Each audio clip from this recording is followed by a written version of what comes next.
Demain sera un grand jour pour nous. Tu vas venir avec moi jusqu'au palais. Donc Icare, c'est un film familial qui raconte, on a repris le mythe d'Icare, qui est assez largement connu, en se posant du point de vue de l'enfant et en commençant à 10 ans. Donc on a un petit enfant à 10 ans qui va découvrir le monde aux côtés de son père, l'inventeur Dédale, et on suit son destin jusqu'à la fameuse spectaculaire envolée avec les ailes que son père lui a construites. Eh ben, c'est la mythologie que j'adore et il fallait à un moment choisir, parmi tous les personnages de la mythologie qui existent, choisir un personnage pour faire un long métrage d'animation et avoir une évolution du personnage aussi depuis l'enfance, l'apprentissage, l'initiation, la découverte du monde adulte avec tous les côtés sombres qui vont avec et avoir à la fin une libération et une apothéose digne du personnage et d'un destin tragique, mythologique, quoi. Donc ça se prêtait très bien au format Le Destin d'Icare. Oui, c'est intéressant, c'était à la base pour Dédale qui lui, c'est un peu un Léonard de Vinci de la mythologie, donc il fait des inventions assez dingues, il est le seul à penser aussi loin, déjà d'imaginer un labyrinthe dont on ne peut pas sortir, imaginer des ailes d'oiseaux pour s'envoler, imaginer la vache en bois pour permettre à la reine de s'unir au taureau, donc des trucs assez dingues. Et je pense que son fils lui dit ça, c'est pour lui dire que ben, oui, tu inventes ces choses-là, mais tu ne penses pas aux conséquences. Donc oui, on rejoint le mythe de Prométhée peut-être, avec ce côté, tu donnes aux hommes la capacité, donc le feu, la technologie, la capacité de devenir des surhommes, donc d'être au niveau des dieux, puisque voilà, maintenant on a l'avion, on s'approche des étoiles, on devient de plus en plus des dieux. Et à ce moment-là, quand tu arrives à ce stade-là de technologie, oui, il n'y a pas de limite et ça peut vite aussi être la catastrophe. Oui, oui, oui, je pense comme tout le monde, hein, la relation avec le père, c'est jamais tout facile, donc c'est hyper intéressant à explorer. Et là, comme on avait le petit Icare avec son père qui est un génie, tu te dis, voilà, quand tu as un père génie, faut y aller pour être à la hauteur, pour se construire soi-même une identité différente, sans souffrir de la comparaison avec un père génial, un inventeur. Bon, c'est pas évident, ouais. Je pense que ça parle à beaucoup de gens et pas que des fils et des pères, hein. C'est quelque chose d'assez universel. Mon très illustre Dédale, la matière prend vie sous tes mains. Je t'attendais, oiseau. C'est toi qui parles dans ma tête? Qui es-tu?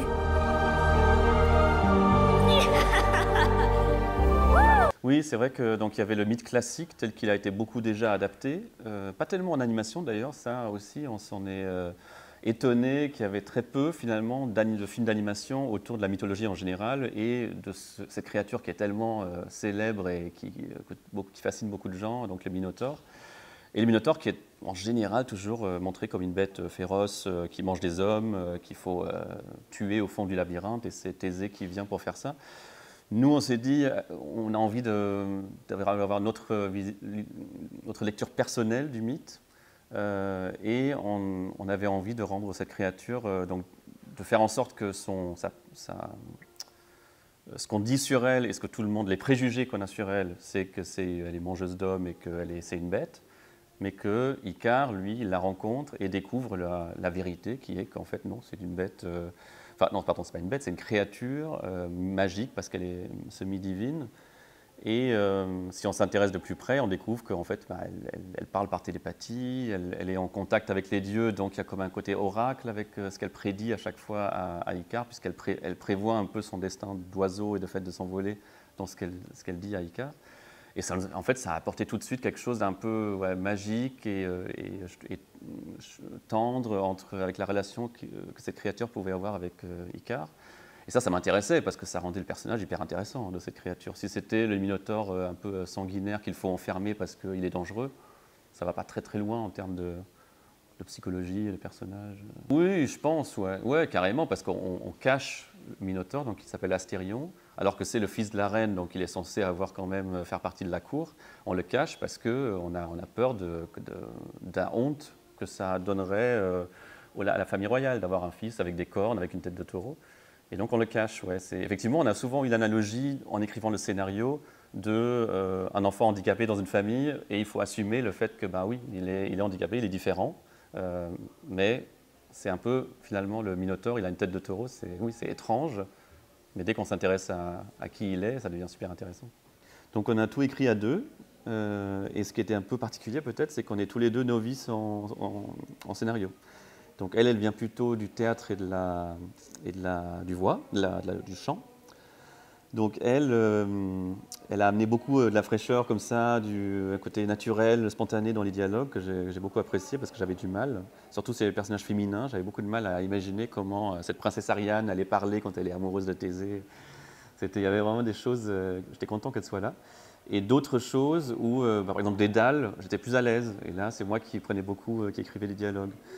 Mais dans l'ensemble, oui, on a beaucoup écrit à deux et on a relu des choses comme Racine, Molière et tout pour un peu s'imprégner d'une langue française qui soit différente du parler, évidemment, en contemporain, et quelque chose d'un peu désuet, d'un peu aussi qui fasse un peu royal ou qui en jette et surtout aussi qui soit très dramatique quand il s'agit des scènes tragiques, surtout entre le roi et la reine, pour avoir une ambiance un peu particulière, pour qu'il y ait une langue particulière au film qui ne ressemble pas à celle d'un autre film. D'immonde créature doit disparaître. Reviens me voir avec un plan. Où est-il ce Minotaure? Prends garde à toi, beau prince. C'est la braise que tu attises. Non. Princesse, pour combattre le Minotaure, Thésée devra entrer dans le labyrinthe. Combattre le Minotaure? Je ne peux pas le laisser faire. Reste où tu es. Entièrement digital, sauf les backgrounds, les foules. Quand il y a quelques scènes où il y a beaucoup de personnages, on s'est dit, là, on avait un petit budget quand même, donc on ne pouvait pas faire tous les personnages secondaires en 3D. Mais tous les personnages principaux, c'est-à-dire il y en a quand même 7, hein, ils ont été construits en 3D, animés en 3D, mais au niveau du rendu, vu qu'on avait des décors peints, on s'est dit vraiment, on a envie que ça se marie bien et qu'il y ait un look un peu de bande dessinée ou d'illustration à la fin et qu'on ne voit pas que tout est digital, quoi, numérique. Donc on a fait des rendus assez à plat, c'est-à-dire sans éclairage de volume, ce qui donne un côté plus graphique, en fait, plus plat. Au niveau des couleurs, c'est assez uniforme avec une couche d'ombre. Et en fait, c'est la couche d'ombre, je crois, qui est assez plate aussi et qui donne un look plus dessiné à la main. Ouais. Oui, Édouard Court était à Bruxelles hier pour signer sa dernière BD qui est sortie, qui s'appelle Rêve. Et lui, ouais, il a fait tous les designs des personnages, il a fait tous les designs de décors. Donc toute l'esthétique du film, c'est la patte de ce dessinateur de BD français. Oui, enfin, je savais que c'était mythologie. De toute façon, on est en Europe, on est en Crète, berceau de l'Europe, tout ça. Donc je savais que ce ne serait pas une histoire à réaliser aux États-Unis parce qu'il la rendrait trop américaine. J'avais envie vraiment de faire un truc ici avec des studios et des producteurs et des fonds publics belges, luxembourgeois et français qui me permettraient de vraiment le traiter sans tomber dans un truc trop commercial ou trop faire de compromis au niveau de l'histoire et rendre tout ça un peu trop disneyien, quoi. Donc c'est pour ça qu'on l'a fait ici. En fait, ça m'a surtout donné beaucoup de clés de storytelling. Je remercierai jamais assez Pixar pour ça. J'ai passé 8 ans là-bas, surtout en tant qu'animateur, donc j'ai animé des personnages. Donc je n'ai pas directement traité les storyboards ou les scénarios, mais on participait en fait à tout parce qu'ils projetaient tous les 3 mois pour tout le studio l'état actuel des différents storyboards, des films à venir. Donc il y avait toujours 4 films en cours. Et tu voyais les progressions, et c'était génial. Tu voyais comment. Et après, ils encourageaient tout le monde dans le studio à envoyer par mail des retours, des impressions, des conseils, des idées aux producteurs et aux réalisateurs du film. Et donc tu vois comme ça l'évolution des histoires et des storyboards. Et ça m'a vraiment donné, je pense, un peu une intuition sur comment construire un suspense, comment amener l'émotion, comment rendre les personnages attachants dans l'histoire.